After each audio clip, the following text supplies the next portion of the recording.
really happy to bring this this course to you.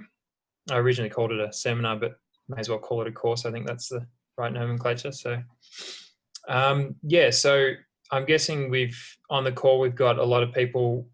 Some may be doing an introduction to GPS for the first time, so might not know much about it at all. And this course will be good for you. There's a lot of information in it. I'll probably point out where some of the information is not so relevant to remember, and we'll try and highlight the bits that we really want you to kind of take away from it. And then for others who have already been using GPS, maybe they're even an IFR pilot or a experienced PPL pilot, I'm sure you're probably going to pick up a few interesting new bits and pieces from this course. And yeah, Carl and Gary are on the call, and we'll be kind of checking the the chat there if anyone has any questions, and we'll at certain times we might break and look at questions depending on how long we're running. So yeah, I hope everyone can see the first slide there. Just checking I'm coming through, Carl. Yeah.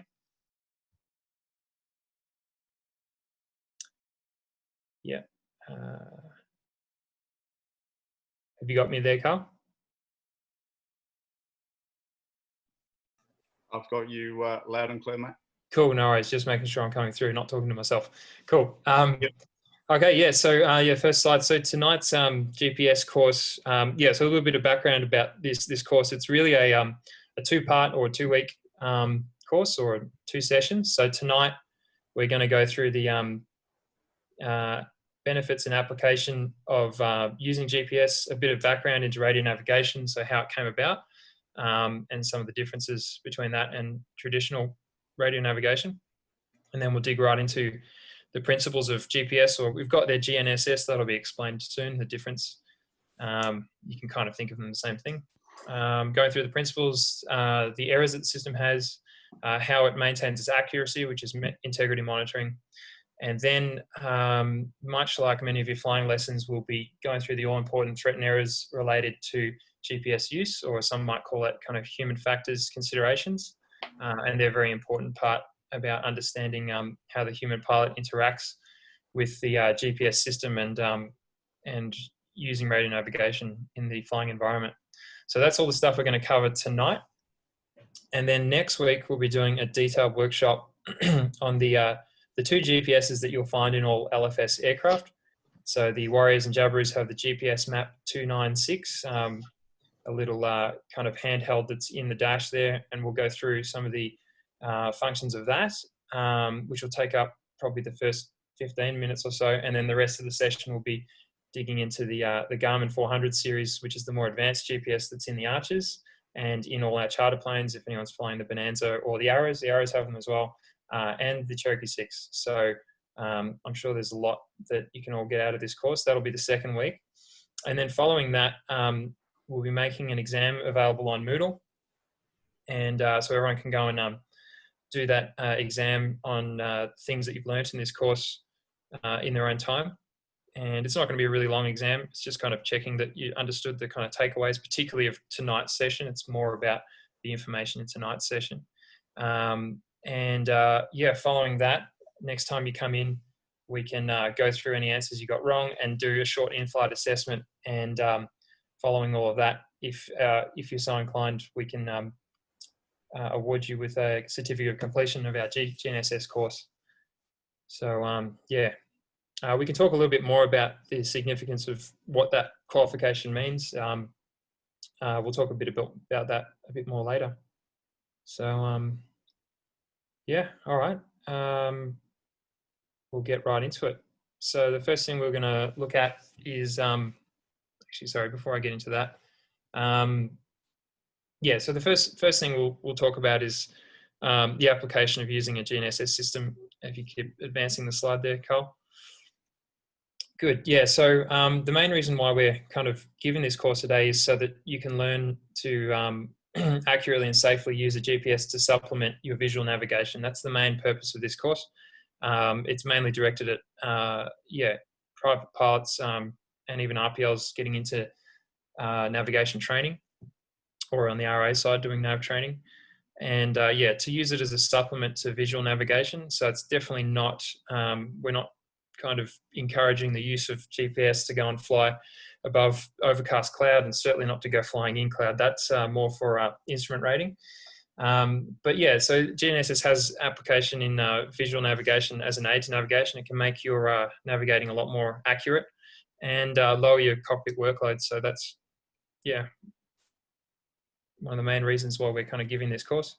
But it has somewhat more significant application in the night VFR rating, if anyone's interested in doing that down the track at some stage with regard to alternates, and then definitely in the instrument rating. So yeah, as Carl mentioned today, I was flying around doing instrument training, and yeah, we use the GNSS systems as a primary system pretty much for all our navigation, almost all the navigation that we do these days in the instrument rating or IFR world.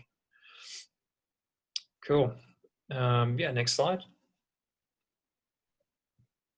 Yeah, so the aim of today, particularly tonight's session, is to understand the principles and considerations of the GPS. So yeah, I kind of touched on before, but yeah, the benefits to learning how to use GPS system correctly will improve your navigational accuracy and reduce workload in the cockpit if done correctly. And yeah, as we said, applications in NVFR and IFR. And I've got there, using GPS isn't cheating. So this is just to clear up, maybe some of you have done your navigation training, learned to navigate visually. Of course, that's how we all start. It's very, very important to get those deduced reckoning or dead reckoning skills fully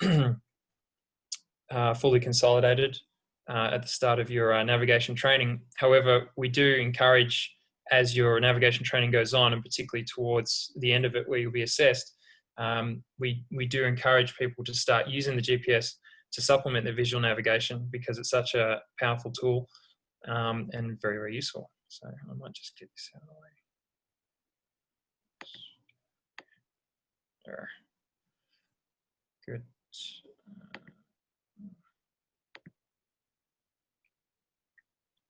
Okay.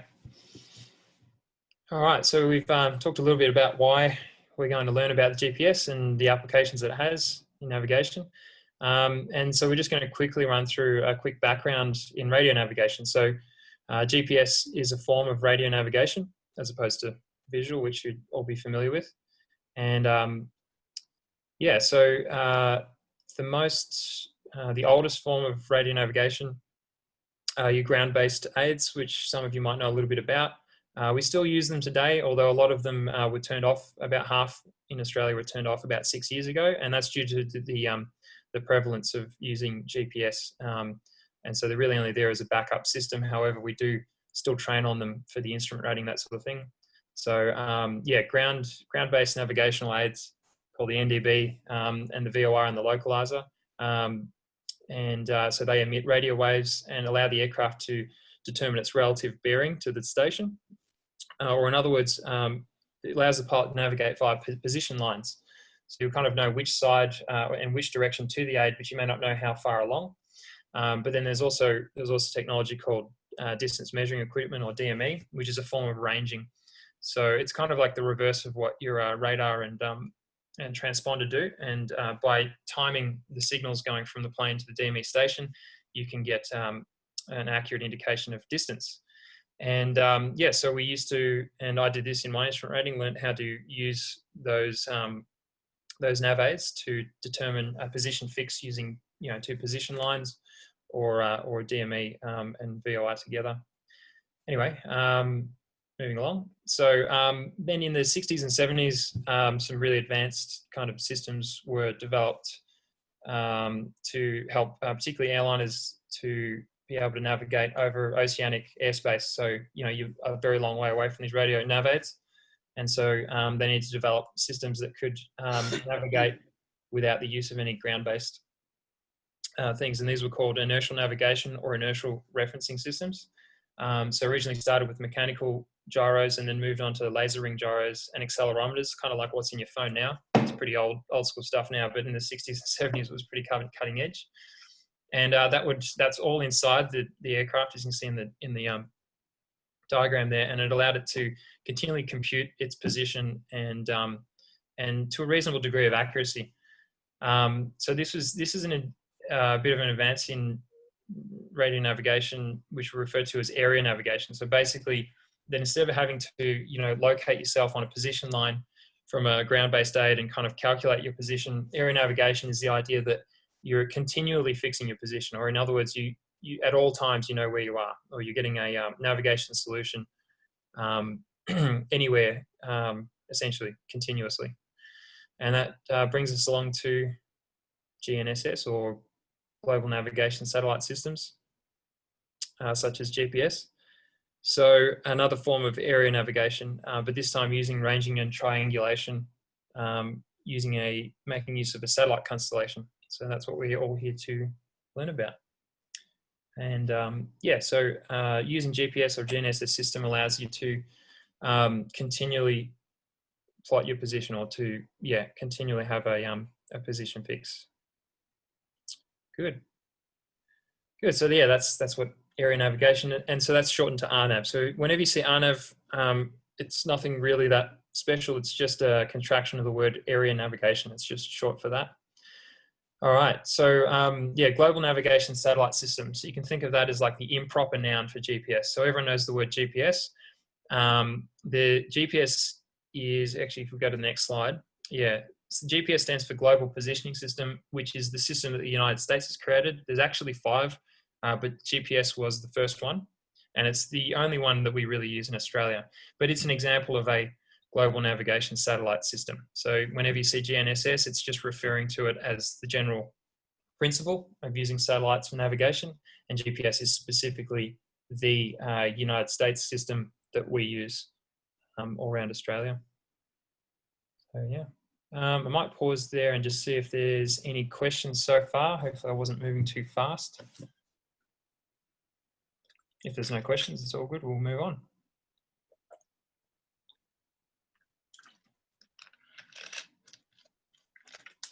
No questions there, Gary or Carl? All good? No one's given us any questions yet. So no worries. Cool. All right. Well, we'll keep going and try and make it more interesting then. No, I'm just kidding. Okay. So moving right along. Principles. So if you can just play that slide there, Carl. Thanks.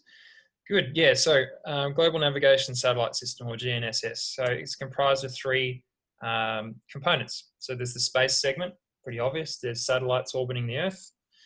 There's the control segment, which we're going to learn is very, very important, and the system wouldn't work very well at all if it didn't have consistent monitoring and corrections built into it. And those monitoring stations for the GPS system are all around the world, but there is one central command system, which is in Denver in Colorado in the United States. And then the third segment is the user segment. So that's the receiver. So that's the unit that's inside our aircraft, or it's the unit that's inside your cell phone or your iPhone, or whatever else you're using as a GPS. That is the receiver. Cool. So we've got a couple of, there's the 2 receivers that we're going to learn about next week. So the Garmin 430 on the top, and the GPS map 296 on the bottom. We'll go through next week. All right. So the GPS space segment is currently has a constellation of 31 Earth orbiting satellites as of May 2020. So that number has gone up and down over the years. So they decommission satellites, old ones, and they're always launching new ones and kind of keeping the system going. But currently there's 31 in the US system, the GPS system orbiting the Earth. Next slide. Good. So the system requires a minimum of 24 to be operational. And actually, it actually acquired its 24th satellite in 1994, and so was said to be fully operational in 1995. Something I skipped out for those interested, the GPS system was started by the US Department of Defense in 1978. And so it was somewhat operational in the late 80s and the early 90s, and then they reached 24 satellites in 94. It requires a minimum of 24. So of the 31, some of them are held in reserve. It's hard to say. You could look it up any given time, how many are operational, how many are, deactive, but ready to come online. But it needs at least 24. So that's an important point to remember and maybe take a note on. Good. Each satellite orbits the Earth at 20,200 kilometers altitude, roughly, which importantly is a very, very long way away from our atmosphere, to ensure that the atmosphere doesn't interfere with the orbit of the satellites to give them a more predictable trajectory, or ephemeris. And each satellite, will do roughly 2 orbits of the Earth every day. It's slightly, I think, slightly less than that, but pretty much it'll orbit twice every day. So every 12 hours it goes all the way around. And in order to get an accurate position fix from any receiver, that receiver needs to be receiving the signals of at least 4 satellites, or in other words, have 4 satellites visible or in view, is what we'd refer to. So yeah, because you can imagine at different points on the Earth, you're not going to be able to see all 24 or 31 or whatever it is. Quite often you can see about 12, but you'll need at least 4 for a position. Good. Good. And in order to get that position fix, it uses the principles of triangulation, which we're going to go through now. And there's a nice little GIF of all our satellites, and you can see there's our point, the little blue spot on the sphere moving, and then the green lines represent the satellites that are in view of that position. And so you can see that satellites are coming in and out of view all the time, and so the number of visible satellites to that observer keeps changing as the Earth rotates and time goes on. Go on to the next slide. Thank you. Good. All right, so to locate itself, a GPS receiver must find the distance to 3 satellites of known positions.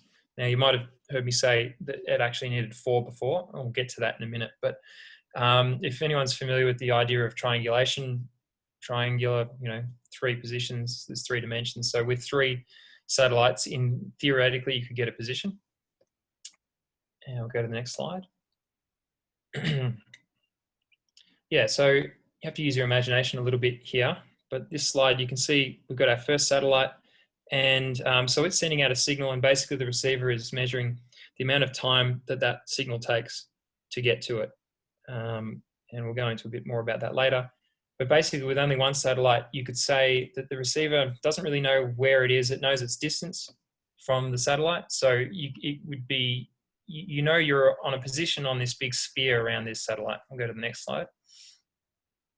We would add in a second satellite, and getting the ranging off that satellite, you could say you're on a sphere surrounding that satellite at a certain distance. And because you've now got 2, if you imagine 2 spheres intersecting together, go to the next slide, please. Yep, great. Yeah, and so they intersect basically on this big ring. So you can see now this red ring of where they intersect. So it's with 2 satellites. Good. And then, so the ring's still there with those 2 original satellites. And then this slide shows, let's say, a third one. And so ranging from a third satellite will then narrow it down to 2 positions. But you can see that one of those positions is clearly a long way off the Earth. And therefore, your receiver will be able to discard one of the positions and deduce that it's at that position closer to the Earth. And that's how it triangulates your position.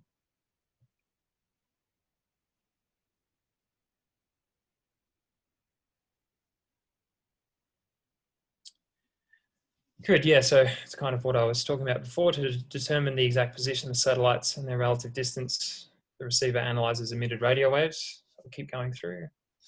Good. Yeah, so the way it does this is each satellite is continually transmitting its position. So the satellite's moving in its orbit. The signal that it sends its position and the exact time that it was at that position on 2 distinct frequencies that are at slightly different wavelengths. Which is quite useful. We'll learn about in a minute. Keep going through. So Matt, we've just had a good question. Yeah, go for it. And it's quite a relevant one. Cameron's asked if this also gives you elevation. So, absolutely, yes. No, that's a very good question. It does. It is a three-dimensional, what do they call it? Navigation solution. So yes, definitely 3-dimensional. Exactly. So without getting into it too much, part of the receiver's job is to understand that position relative to the Earth, and they use what's called the WGS 84 World Geodetic. It's not survey, it's system, World Geodetic System, which is just a way of plotting your position on the Earth. So yeah, it's to answer your question, it's taking a 3D position and then kind of comparing that relative. How do I explain that? Yeah, I think you get the gist of that. So yeah, it is a 3D position. And so not only does GPS give you your kind of latitude and longitude, if you like, on the Earth, but it can give you your altitude as well, which we'll talk about a little bit later. So yeah, hopefully that answers your question. Oh, yep, someone's saying, yes, it needs 4 satellites. We'll get to that. We'll get to why you need the 4th in a minute. I actually did a bit of research last night to clear that up, because I actually still wasn't sure. And I can tell you about that in a moment. Cool, so each satellite's sending 2 signals on different wavelengths, but basically the signal is, yeah, sending its position and the exact time, and time is crucial to this whole system. Now, not 100% sure how the pseudo-random codes fits into it, but basically, I think it's encryption, or the data is sent as a code, and the reason for that is the GPS signals are quite weak, and so it's important that they don't get confused with basic background noise, and that's the reason why they use pseudo-random codes. It's actually not, the military has a way of further encrypting the signal, but that's not really relevant to us. But yeah, so they have these pseudo-random codes. So they're not truly random, but the satellite is generating those codes and your receiver is generating them at the same time to match them. So yeah, and that's basically, you can look more into it, but basically that's to avoid the need for your receiver to have to have a big radar dish, or for the signals to be particularly strong. So it's quite clever. Anyway, keep going. Good, yeah, and so basically the time difference between those 2 signals. So let's say the satellite generates its position and the exact time, sends the signal. The receiver is essentially computing the same thing, and then it compares how long it took for it to receive the signal from that satellite, because the receiver knows where the satellite should be. All that information is in the receiver. And yeah, it compares the time distance, and therefore, if you know the speed of light and the time that it took for the signal to get there, you can then determine the distance. And that's how it ranges, or it uses ranging to get a distance. Go to the next slide. Good, yeah, so I think someone was discussing there about the 4th satellite, and this is the kind of interesting thing. So, okay, so on your GPS satellites, obviously time, it's probably pretty clear to anyone listening that time is of crucial importance to triangulation and ranging, and it needs to be extremely, extremely accurate. So in the each GPS satellite has, I think Gary was saying it was 4 atomic clocks on board, which are extremely accurate. Like atomic clocks are so accurate, they'll have an error rate of gaining 1 second in a billion years or something like that. Like, they're incredibly accurate. But the problem is, if you think about it, your receiver in theory would have to have perfect time as well for this to work. And your receiver, I mean, your phone can do it. Certainly no atomic clock in there. Atomic clocks cost a lot of money. So, if receivers had to use atomic clocks, then the system would be pretty hard to access. You'd have to be pretty wealthy or be the military to use it. So this is where the clock error comes in, and where the 4th satellite comes in. So yeah, we'll just keep going through the slides, and I'll talk as we go. Good. So if the time in the receiver is incorrect, which it is most likely to be, let's say when you start it up and it tries to get a position fix, then the spheres won't intersect at a single point, and therefore the system has a clever way of using a 4th satellite to then make a time error correction. And we'll kind of see it graphically in the next couple of slides. Cool. So, all right. So here's a theoretical perfect ranging position. Just go to the next spacebar. Yeah. Okay. So 5 seconds is probably not accurate. It's probably more like 0.2 of a second or something like that with the distance these satellites are at. But you can see here that you've got position A, which maybe is the correct position, but due to the receiver's clock error, it's getting an error, but it doesn't know which position would be correct. And you keep going to the next slide. Good. So now when we add a 3rd satellite, you can see the computed positions of B, B, and B. So without getting too much into it, I actually don't know too much more about it than what I'm about to say, but using the 4th satellite, it can,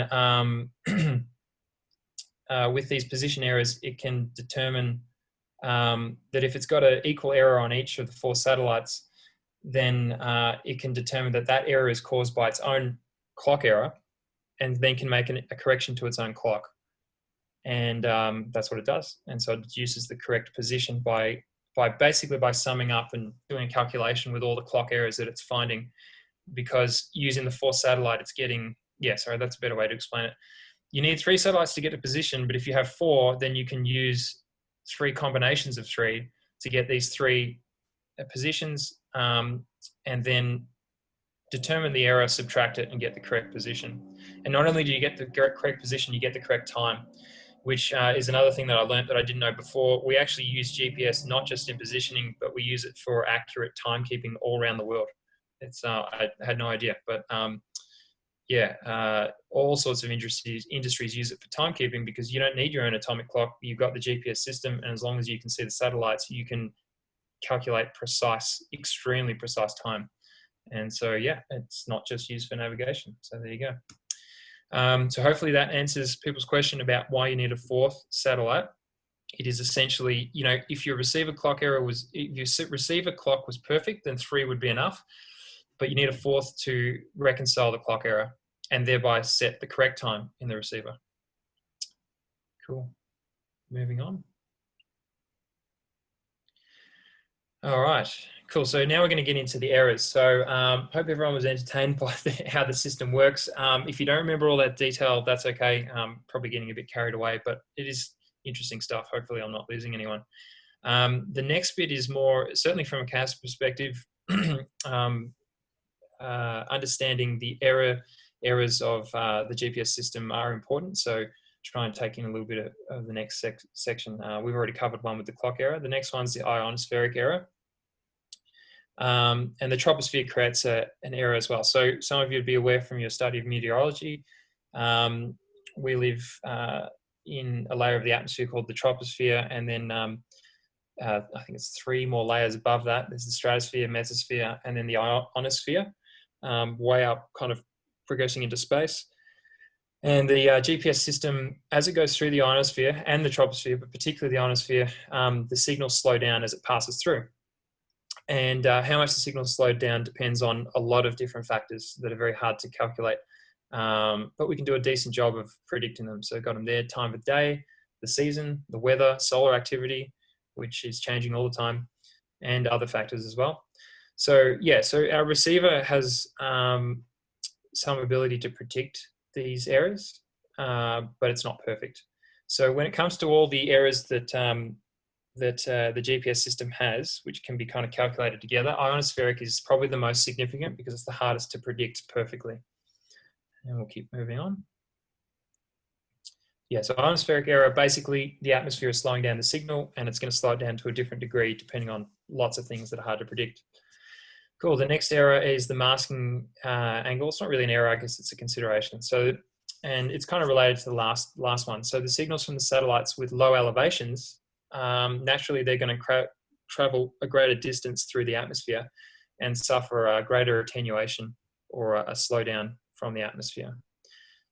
Keep going. And so this is going to contribute to more errors. And so because of this, to improve the accuracy, when your receiver is accessing satellites to get a navigation solution or a position, any satellites that are below the receiver's horizon, below an elevation of 7.5 degrees relative to the horizon are excluded because of that oblique angle they can be coming through. Just go to the next slide. There's a good picture on it. And there it is there. So you can see that those excluded satellites are going to suffer more, would suffer more of a ionospheric error. So they're excluded from the position information. Keep moving on. Cool.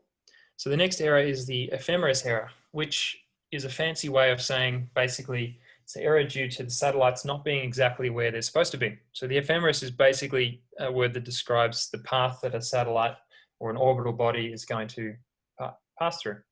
So as I said before, it's essential that your receiver knows the exact position of the satellites, but the truth is they do move a little bit off orbit due to various things, including solar activity and forcing and all sorts of stuff. So I'll keep going through the slides there. Yeah, so the receiver knows where the satellites are going to be at any given time using some software called the Almanac, which is basically just a bunch of information on where they're going to be. However, they may not be in those exact positions, and so that will contribute to some error if the satellites are moved slightly off orbit.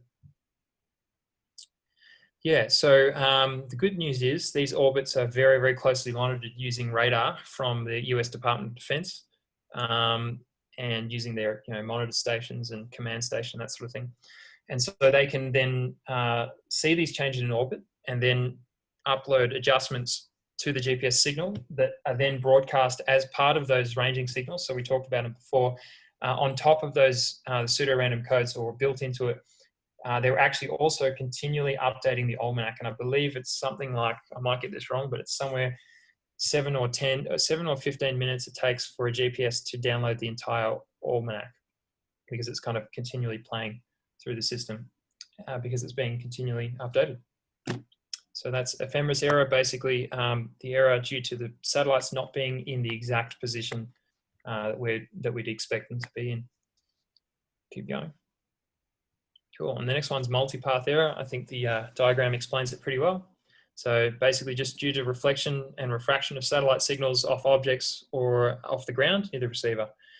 So that's a hard one to try and eliminate. However, for those interested, don't want to make it too long, but the Japanese launched a couple of satellites themselves to augment the GPS system. And we're going to look at augmentation a bit later, but they're quite clever. They've basically got satellites that, I think there's 2 of them, and at any given time, one of them is directly above Japan to act as a kind of an additional satellite to reduce multipath error because of how many tall buildings they've got and how much they rely on GPS for commerce and that sort of thing. But yeah, multipath error contributes to the overall error of your GPS position. And the next error is geometric dilution of precision. Again, a scary looking name, but the diagram says it pretty well. So you can see here that, with the other errors, clock errors and that sort of thing built into the system, the relative positions of one satellite to another being used in a navigation solution affects the accuracy. If you've got 2 satellites that are too close together, you can see there's a greater range or a greater room for error. So naturally with triangulation, you'd rather have your sources be evenly spaced apart. And so if you're getting errors due to, a possible error is satellites being used that are too close together, or in other words, the relative geometry of the satellites that are in view. Now, one of the ways that your receiver mitigates this is, let's say that it's got 12 satellites in view, it can discard ones. It's fairly clever, and it can discard the signals that it doesn't want. It does that with masking angle, and it also does it with geometric dilution of precision. So it kind of works out which ones are the best ones to use, basically, of the ones it has available. All right, and this leads us on to, so they're all the errors that we talked about. I didn't include in the presentation the distance, or the typical average distance error from each error. I didn't think it was really necessary, but if anyone's interested, you can look that stuff up, and it's kind of interesting. But yeah, the biggest one is definitely ionospheric error. It's the hardest one to predict.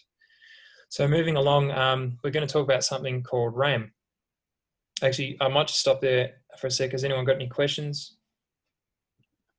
Anything come up there? Matt, Zane has just asked if the receiver we use in our aircraft are only compatible with the US GPS system, or do they also work with the Russian and the Chinese and the European ones? Yeah, good question. I don't know if I could give a really clear answer on that. I know definitely I could say that they are definitely only using the US system. My understanding is that we pretty much only use the US system in Australia. However, there are, as you pointed out, there are, I believe there's 5 different systems. So the Russian system was the next one to come online. The European Union have got their system, Galileo, and so on. And there is, talk of being able to overlay all the systems to get a really good accuracy, because, why not make use of more satellites, right? There's ways of doing that, but my understanding is in Australia, we are pretty much just using the American GPS system, with maybe some exceptions, but definitely any that you're going to encounter in a GA aircraft is going to be just GPS. But I will touch on that in a minute. Actually, it's coming up. I think some of the more recent devices that you can buy as consumer GPS or consumer GNSS can, like for example, iPads and so forth. They don't just use the US GPS system. Oh, really? Yep. Oh, there you go. I didn't know that. Yeah, I mean, it makes sense. Why not take advantage of more? And when I was doing my study and stuff, there are, there's systems out there that can take advantage of more satellites. I mean, there's just so many now, and they call that differential GPS or an overlay system, which we're going to get to in a couple of slides' time, which is really just a way of kind of cross-checking one system against another to improve accuracy. So yeah, cool. Any other questions? Looks like all we've got at the moment. We can move on to RAIM. Awesome. No worries. All right. So RAIM stands for Receiver Autonomous Integrity Monitoring. So receiver meaning that this is a function that your receiver does and does it automatically, and it's to monitor integrity. So when we say integrity in GNSS, just think of it as accuracy. That's what we're saying. So basically, the GPS system is very good, but it's not infallible. And there are various areas that could happen. They're extremely rare, but you can imagine, particularly in aviation, that if we didn't have a way of making sure that the navigation solution or the position that we've got, making sure that the integrity of it is accurate, then that could lead to us not seeing a fault and causing pretty bad results, right? So basically, RAIM is a system inside the receiver that makes use of more than just the 4 satellites. So RAIM requires a 5th satellite in view for a function called fault detection. So that's where it's using a 5th one, kind of in the same way we talked about how the clock error is resolved by the 4th satellite, by being able to kind of cross-check against the others. So RAIM kind of uses a 5th one so it can take combinations of 4 of the 5 satellites, different combinations, compare them all. And in FD or fault detection mode with a 5th satellite available in view, it's able to remove one of those satellites, whichever one is the most kind of faulty one. Yeah. And then with a 6th satellite in view, it can, sorry, I got that wrong. So with the 5th satellite in view, it can detect a fault. And then with a 6th one in view, it can detect a fault and remove one from the navigation solution or the RAIM system. So basically, moral of the story here is for RAIM to be active and ensuring our integrity, or at least being able to give us a warning if integrity is lost, it needs 5 or 6 satellites, preferably 6, because that way it can exclude a satellite and continue to provide the level of integrity and accuracy that we need. So RAIM is, I guess I touched on it before. It's the RAIM system that ensures that the satellite geometry is favorable. We talked about GDOT before, geometric dilution of precision, picking the best satellites, so to speak. And so RAIM does that for us.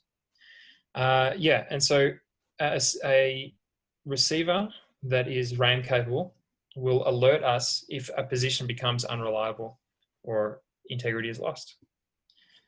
And and so RAIM is an example of an aircraft-based augmentation system. So we're about to talk a bit more about augmentation systems in a couple of slides, but think of augmentation system as just a system that can improve upon the accuracy provided by the system, basically. And RAIM is an aircraft-based one. So it's in the aircraft or in the receiver, in other words. Cool. We'll go on to the next slide. Good. RMP is a term that you might see around poring through the regs or theory on GNSS, and particularly in IFR operations, definitely. But we'll just touch on it quickly. RMP refers to required navigation performance. So the idea behind that is... interrupt you for a second. Yeah, sure. I just had a good question, and I don't know the answer to it myself. Yep. Damien Owens asked if there's an operational difference for the pilot between FD and FDE. FDE, yeah. Good question. I don't know what FD and FDE is, so. What's that, sorry? I'm not sure what FD and FDE is. So yeah, look, my understanding, I could probably actually do a bit more, learn a bit more about that. But my understanding is that with the 5th satellite, if only 5 are available, with a 5th satellite, you can have RAIM, but if one of them becomes unreliable, then you'll lose RAIM because you're down to only 4. So, whereas if you have 6, then RAIM can still function by, taking the signals of 6, but excluding the least reliable one, and you've still got 5, So you've still got an extra one to continually check the integrity. That's my understanding. But yeah, if I don't know if Gary knows any more about it than me, but free to yeah, that's the limit of my understanding. But I'm actually, yeah, I'm definitely interested in learning a bit more about that and getting right into the technical aspect of it. But that's the best answer I can give at the moment. Yeah, that sounds like a good explanation of it, Matt. Cool. Yeah, that's I think that's really all they talk about in the kind of stuff that, you know, we've learned for the instrument rating, that sort of thing. I don't think they go into too much more detail. Can I ask a dumb question then? What is FD and what is FDE? Yeah, so I would just go back to the last slide. So yeah, fault detection. Okay, yep. Yeah, so the fifth one can, by using a fifth one comparing the signals, it can detect a fault in the system. But by having the sixth one, you can, let's say you can detect the fault and then drop the faulty satellite and still, you know, still be monitoring integrity, if that makes sense.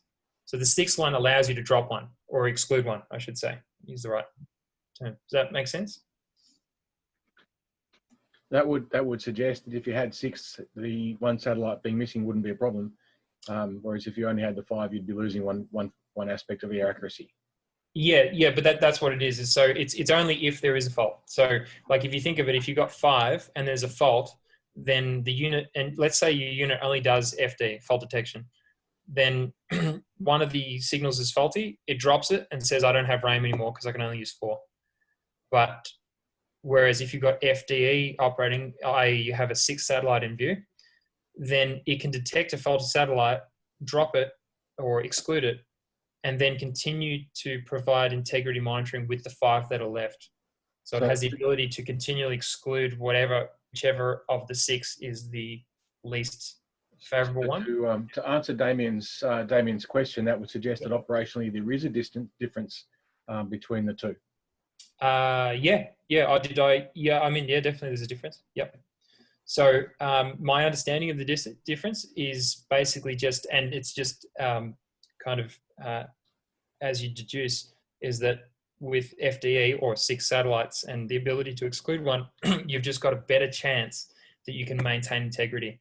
Maybe I should explain the importance of this a bit more. So basically it just comes down to we have to be absolutely certain that the signal or the position that we're getting is accurate, particularly for aviation. And so RAIM is a way of monitoring that. And it doesn't guarantee that we'll have a good position, but it does mean that using the system, it can alert us if it becomes unreliable, in which case we'd have to use a different means of navigation. That's what the regs say. Does that make sense? That's what RAIM is for. It's really just to notify us. It's not that it makes it more accurate, it's that it's able to detect an error and notify us that there's an error, and notify us if our position is unreliable, and therefore the pilot then has to basically use other means to navigate. Essentially, that's what RAIM's for. That's why you need the extra satellites so that it can continually make sure by kind of cross-checking them, and with FDE cross-checking them and being able to exclude one of them and continue to cross-check them and to continue to be sure that you have an accurate position. Does that explain it better? I think Damien would be happy with that. He hasn't said that he isn't, so we can move on. Cool, no worries. Yeah, so we'll just go back on to the next, just one back from that. Yeah, so just going on with RMP. Yeah, look, it may not look it, but it's actually a relatively simple concept, which is basically that, so we talked about RAIM being able to ensure our integrity, and it has certain error parameters depending on what mode you're operating in. So this part is a little bit important, particularly to the exam. Essentially our receivers, or at least the 430 receiver and any of the advanced IFR type capable ones, RAIM capable receivers, will have en route mode, required navigation performance, where by using RAIM, it will ensure that we have an accurate position to plus or minus 2 nautical miles. And that's the default mode that the unit will be in. However, when you're using it within 30 miles of the departure or the destination airport, you'll actually see the CDI, or course deviation indicator, scale go from 2 nautical miles down to 1. The idea being is, you're closer to your departure or destination airport, therefore, there's more risks of terrain and obstacles and that sort of thing. And so the required performance of the GPS to be used for navigation will then kind of narrow down to plus or minus 1 nautical mile. Yeah. And then there is a third mode, which isn't really relevant to this talk, but it's the approach mode, and the unit says LNAV for lateral navigation. And basically it's the last 5 miles of an instrument approach. It narrows right down to 0.3 miles. And then it actually goes even more narrow than that on the approach. But yeah, that's RNP 0.3 for 0.3 nautical miles plus or minus. So the 2 relevant ones for everyone watching here, non-IFR, excuse me, is the en route mode, which is plus or minus 2 nautical miles, or RNP2, and terminal mode, when we're in the vicinity of the departure or destination airport, plus or minus 1 nautical mile, or RNP1.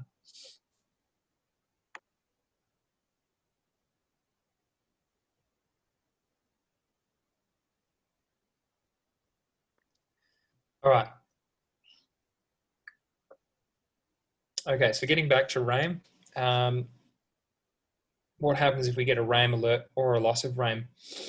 As I guess we've kind of covered it fairly well. So the integrity is not guaranteed, or in other words, that system to ensure that the position we're given is accurate is no longer able to guarantee that position.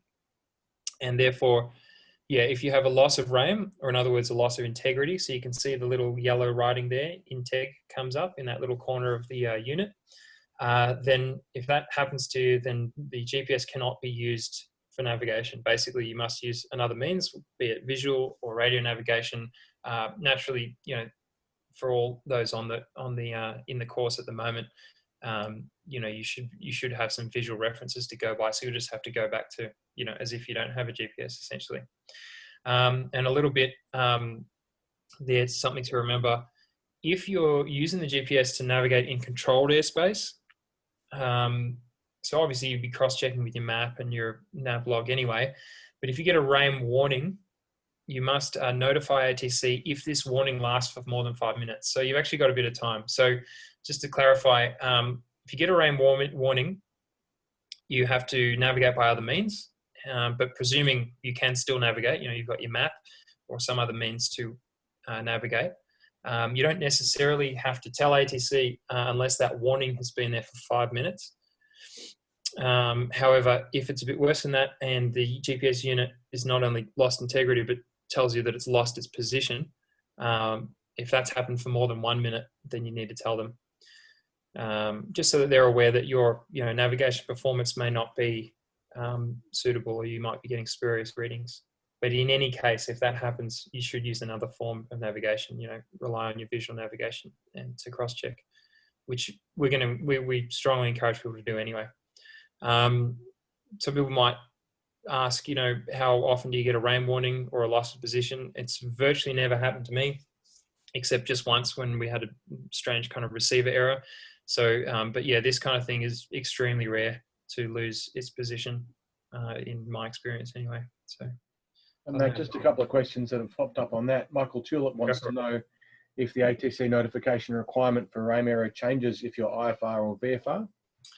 No, my understanding is it didn't. When I was looking at that reg, it didn't say anything about IFR or VFR. No. Yep.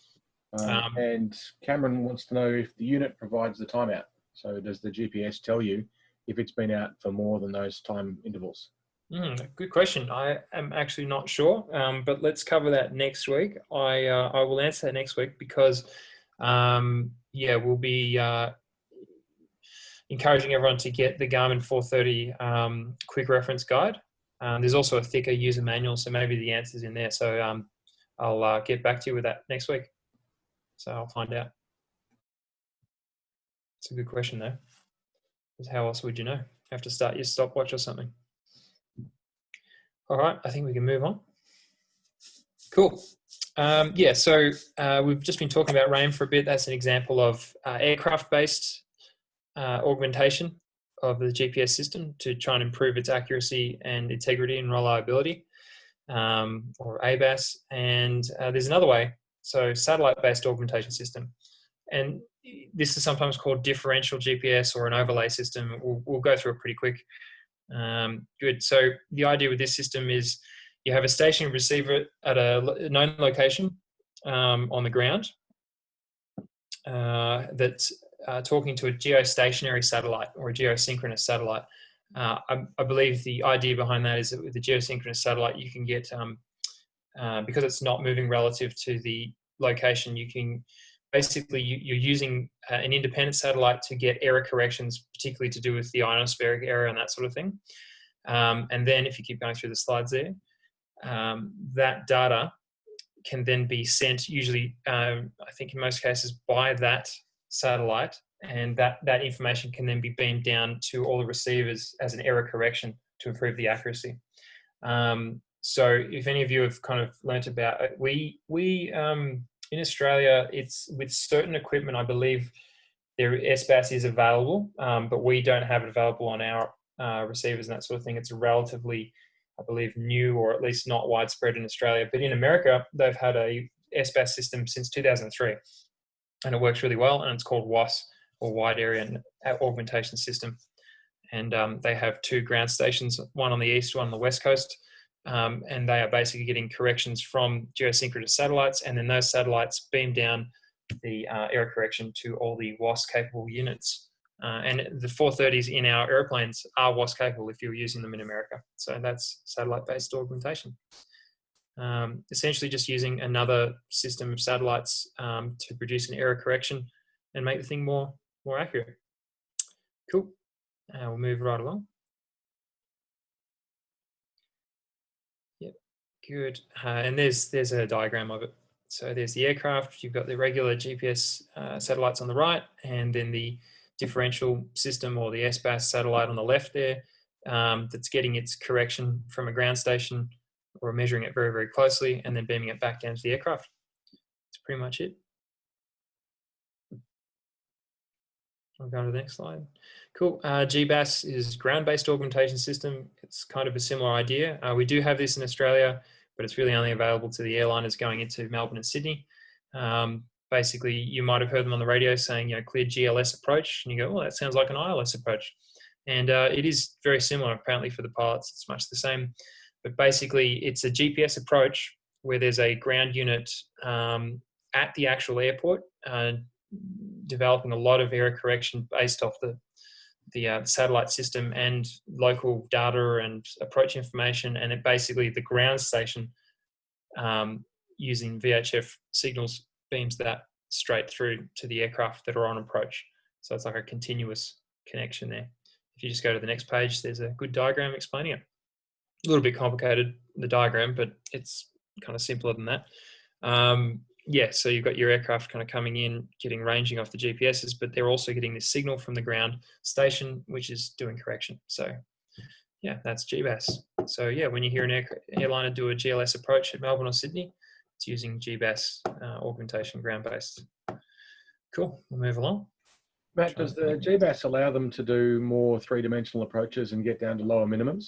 Exactly. Yeah. Well, good question. I did a bit of research on this. At the moment, I guess because they're kind of still trialing it, even though it's been many years. At the moment, the GLS approaches, I believe, are only going down to Category 1 minima, so the same as what we do on an ILS at Essendon. But the plan is definitely for them to go to Cat 3, and from everything you can read, it's all going really well. But yeah, definitely there's the potential to go to lower minima. But yeah, the real advantage is that an ILS system is very expensive. You've got to put in, 2 radio emitters and a bunch of other stuff on each runway end. Whereas if you've got one GBAS system, you can then, through software, you can create as many approaches that you want to every runway end. You can take advantage of traffic and curved approaches and all sorts of stuff that you can't do with traditional ILS, but get the same or even better accuracy. The pilots apparently say it's an even more stable signal than an ILS, because an ILS has its own issues. So yeah, that's the beauty of a GBAS system. It's quite clever. So just one receiver, or maybe it's a few, but it's essentially one system on the ground, and then you can do as many, like you said, as many approaches as you want, make them 3D and make them do whatever you like. So yeah, it's quite clever. All right, move along. Cool. All right. So yeah, receivers that we can actually use for sole means of navigation. So if you just want to buzz through the slides there, cool. Yep. So if you want to use GNSS as the sole method of position fixing, which we are not really recommending, it is technically doable, flying VFR to navigate just using the GNSS system, but yeah, it opens you up to a whole lot of risks when it comes to kind of descending below the cloud and that sort of thing, which we really don't want people to get themselves into. But in any case, if just to cover it, if you're going to use a GPS as the sole means of position fixing and not as just a not as an addition to visual navigation, then it needs to be up to a certain standard. So TSO stands for Technical Standards Order, which is yeah what's the word? A standardized a means of standardization of GPS receivers, basically, or GNSS receivers. So yeah, your receiver needs to be a TSO 129A model, which is you're going to struggle to find those. There's one in AGD that doesn't work, but that's an example of one of the older 129s, or more commonly the 146s, 145, 146. So the Garmin 400 series that are in the LFS aircraft are TSO 146A, and they have RAIM and fault detection, RAIM with FDE. However, the GPS map 296s that are in the Warriors and the Jabiroos cannot be used as a sole means of navigation. They are not to that technical standards order, and so they cannot be used for that. They can only be used as a supplement to navigation. So yeah. Cool. So this brings us kind of to the last section of our talk tonight, threat and error management. Some people refer to it, we used to refer to it as airmanship, and it kind of comes under the banner of human factors. So yeah, how the pilot interacts with the GNSS system and the things that we need to do to mitigate the threats presented by using such a system, and try and manage the errors that we can commit and that might cause us problems while we're using GNSS for navigation. So Matt, I just want to add something in there. You've got a picture there of the database expiration date. Yep. So that everyone who flies out of Lilydale is aware of it. Our Garmin 430s are updated every month. I know because I do it. But the 296s and the 496s and so forth are not updated. So any airspace diagrams and so forth in them are not kept up to date. It will give you a position as to where you are, but it will not tell you about airspace or any of those other sorts of things. So if anyone is using one of those GPSs, that's something you need to be very conscious of, is the airspace designations and some of their aerodromes themselves will almost definitely be out of date. Yes, that's a very good point. Yeah, definitely. So check it when you start up the GPS. When did this database expire? Yeah, and it's quite quite an old expiration for the 296s. Which, yeah, and you're right, we have to be very, very careful with that sort of thing on the 296s and the 430s. You never know. You might use a unit, probably not on our aircraft because ours are updated, but yeah, you've got to be very careful that that database is up to date. And it's one of the initial screens when you turn them on, it'll tell you the date of the database. So yeah, when we're using the 296, I mean, the good news is the 296, the main waypoints really that it has in it are airports, and they tend to not move, so that's a good thing. But in any case, use of the 296 and the Warriors and Jabiroos, as I was trying to make clear in that last post, are only going to, you can really only use them as a supplement to visual navigation. So you'll be cross-checking everything with your map and your navigation log. But yeah, Carl raised a good point about airspace. Airspace design has changed a lot since those databases were current. So, you know, a lot of the airspace boundaries are still in the same place. But yeah, you'll need to definitely confirm that they are there. One that I definitely know is not and will not be in the 296s. If you're going down the coastal route, that change in airspace that was put in about 18 months ago, the 2,000-foot step, the slither as I call it, that kind of comes out from Albert Park Lake, that's caught a lot of people out. That is definitely not in the 296 database. So yeah, use your map, cross-reference it with ground features, and you know, maybe the coastline, because that hasn't changed on the GPS. You can use the coastline for sure. But yeah, it's definitely something we've got to be very careful of. If you want to bring up the text there, Carl. Yep, thanks. Yeah, good. Yeah, so I just put in there satellite acquisition. So that first page of the 296, you can see all those green bars going up. That's the things acquiring satellites. So it's usually not a problem because you're going to start up the plan and go and do your pre-takeoff checks and that sort of thing. But it does take some time for the GPS unit to acquire satellites and find its position. And yeah, checking the database, more so on the 430, is important. And yeah, if you ever go into IFR, it's crucial because the procedures may definitely have changed. And if you're going to go flying around in clouds, it's extremely important that they are up to date for obvious reasons. Cool, we'll go to the next one. All right, yeah, so understanding integrity requirements and warnings. We've covered that pretty well tonight. But yeah, there's a little picture again of the 430 showing an integrity warning. And so make sure that you understand that if you see an integrity warning, your position accuracy cannot be assured, and you should use another means of navigation. Now just click a couple more times. My very primitive PowerPoint skills are making life hard for Carl at the moment. All right, so this next one, if you just want to click one more time there, Carl, I think should work. Maybe a couple more. No, sorry, go back. One of the pictures is missing.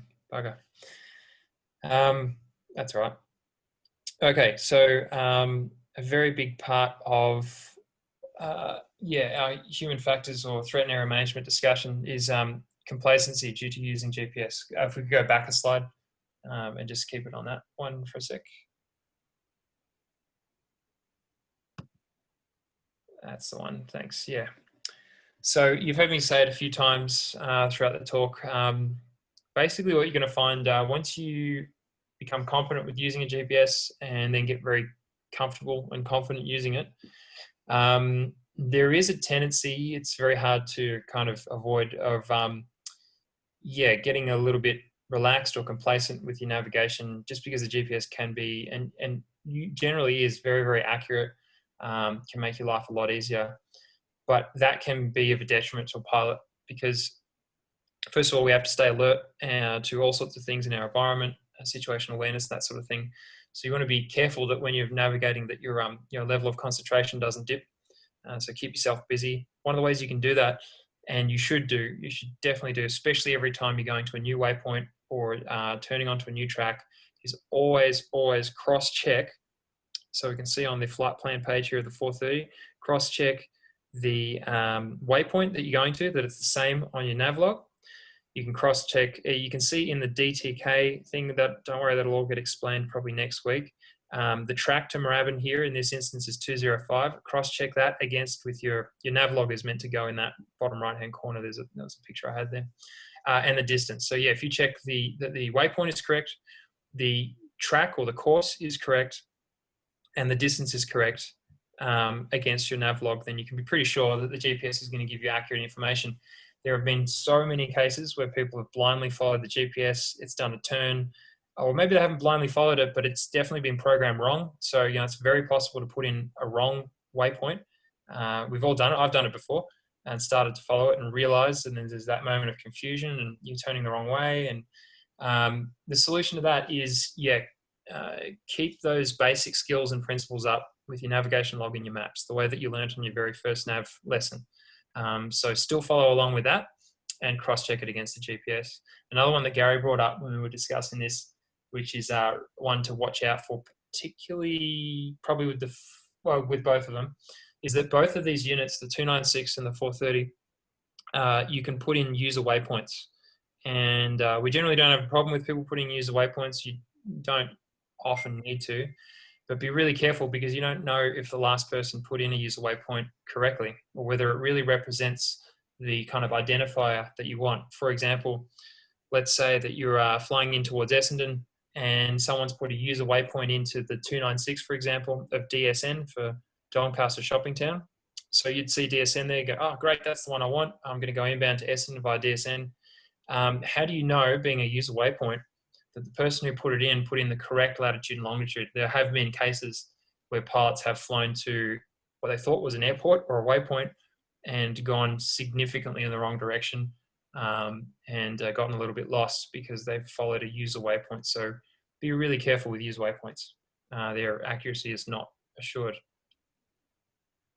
Cool. Other things about complacency. There's really quite a few things to cover, but the solution is the same. The management is the same. Is yeah, cross-check your tracks and distances, and the identifier of your waypoint that you're going to.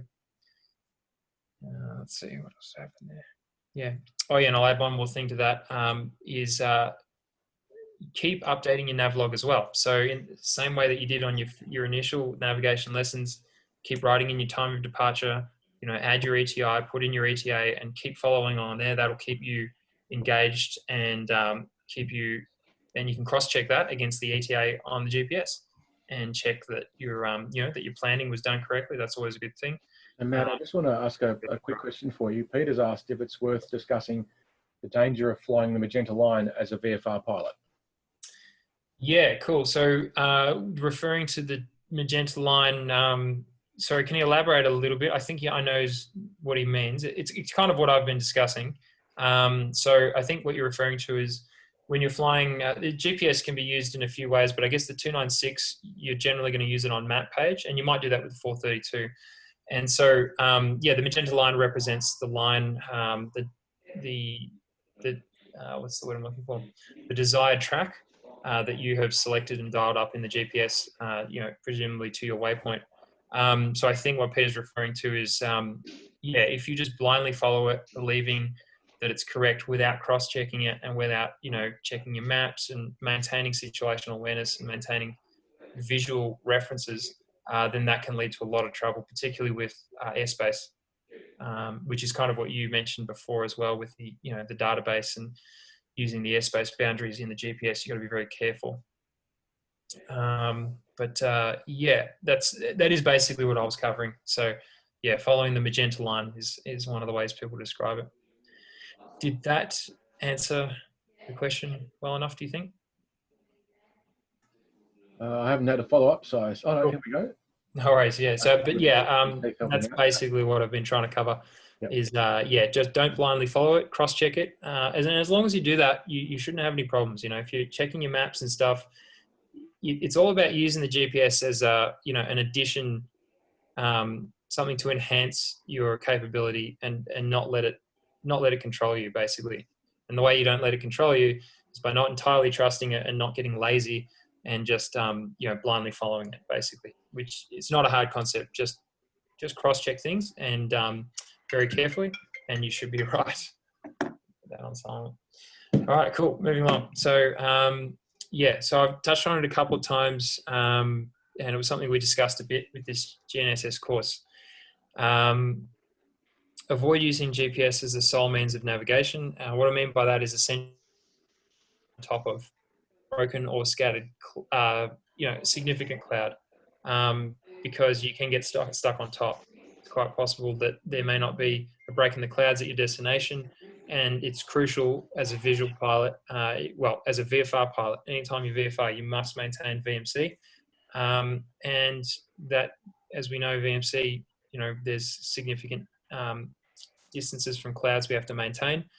And if there's an overcast layer of cloud below you, it's going to be pretty hard to descend through that. And even worse still, you're not really going to know where you are. So we don't recommend flying out on top of overcast cloud and that sort of thing. But look, a little bit of cloud, obviously the GPS is going to help you as a supplement to those visual position fixes. So it is helpful, but just be really, really careful. And if you want more guidance on that, go and read the VFRG.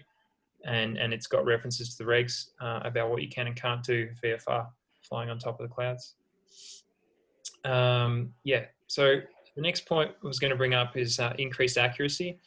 Now, you don't have to apply this all the time, but I thought we'd cover it because CASA do talk about it in their cap on GNSS use. So the idea with this is if you imagine visual pilots flying along given routes, and let's say two pilots are flying the same route but in different directions. Due to the use of GNSS, if they're at the same level, because of the accuracy afforded by GNSS, there is somewhat potentially a greater chance that two aircraft could presenter head on to each other, just because they're accurate. They're navigating right on the line so accurately. Now, of course, you're meant to, you know, fly one solution is to fly hemispherical levels. That's not always possible due to cloud, airspace, and terrain. So it is possible that another aircraft could be going the other direction on your level, and you should always be alert to that. So what is recommended is if you're in a high traffic area, and I've got an example there of Sugarloaf to Kilmore, that's very high trafficked and has aircraft come in close proximity quite a bit. Just as the information on the route suggests, offset your track to the right. And you know, using the GPS, you can do that quite accurately, and you can see on this course deviation indicator that the line represents our desired track, and it's to the left of the arrow, or in other words, our track is off to our left, or in other words, we have offset our track 1 mile to the right, because there's a 2 mile scale there. So hopefully you can see the little diagram there, Sugarloaf to Kilmore there, and yeah, so you can offset your track 1 mile to the right anytime you think that there's that. Yeah, thanks for that, Carl. If there's a possibility of collision risk with another aircraft. So yeah, just be aware of that. Increased accuracy of the GPS potentially, if you think about it, could lead to, in some circumstances, can lead to a higher chance of loss of separation between aircraft.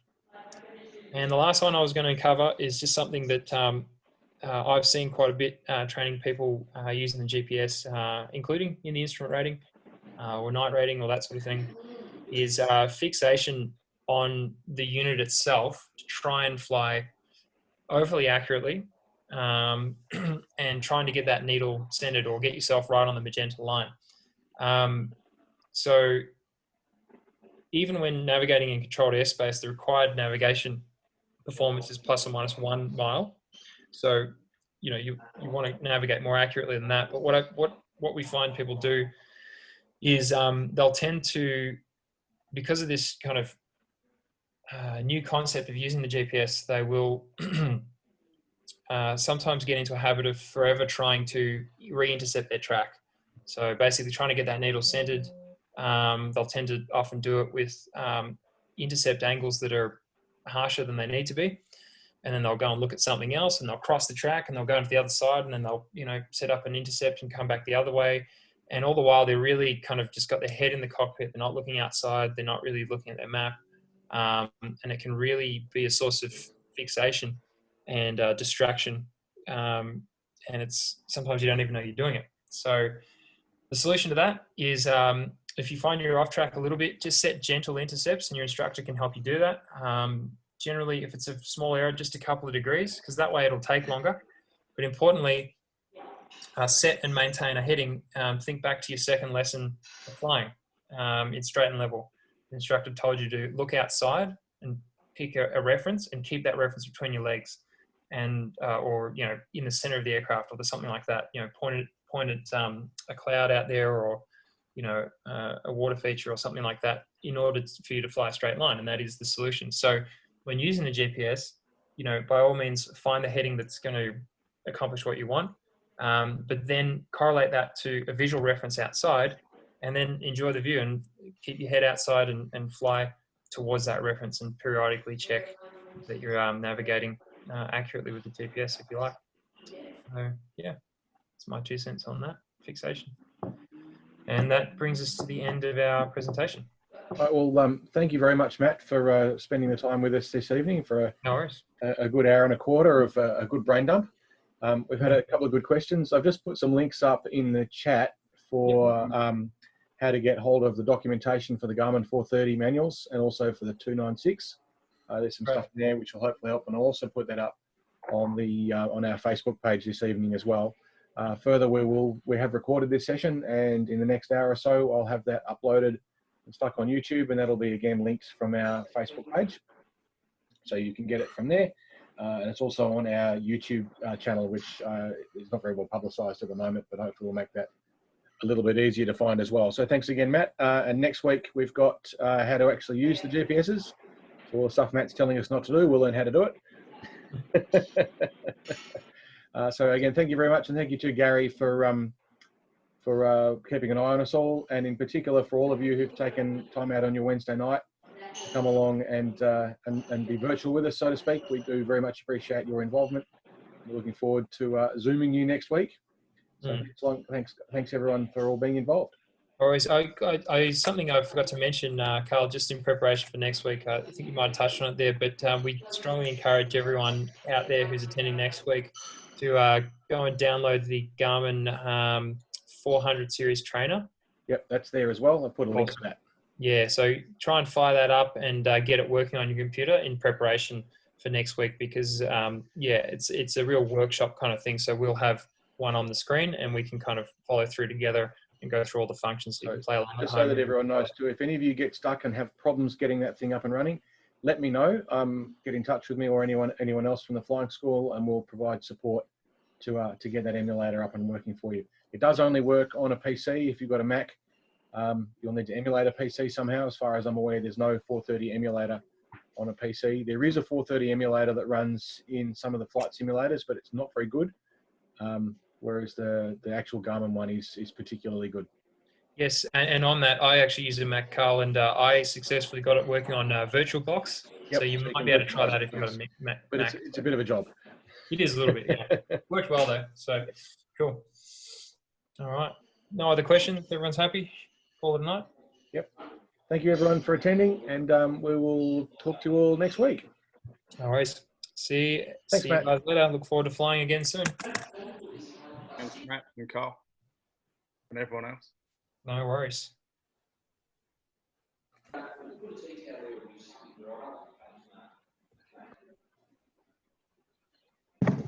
Cool.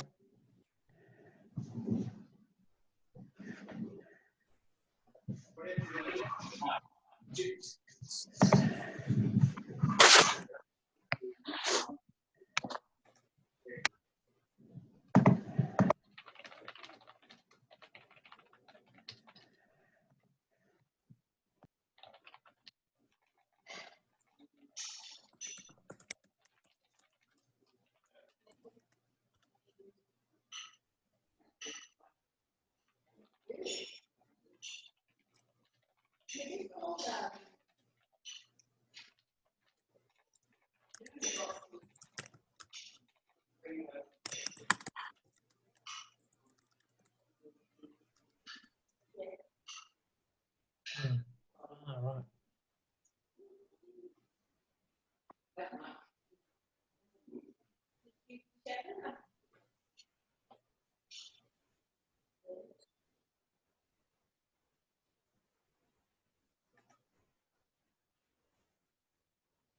Okay, everyone, I'm going to shut the session down now so I can get started on the chopping it all up and uploading it to YouTube. So I'm going to shut it all down now, and we'll see you guys next week. And again, if you have any questions or problems with any of the technical side of things, please let me know.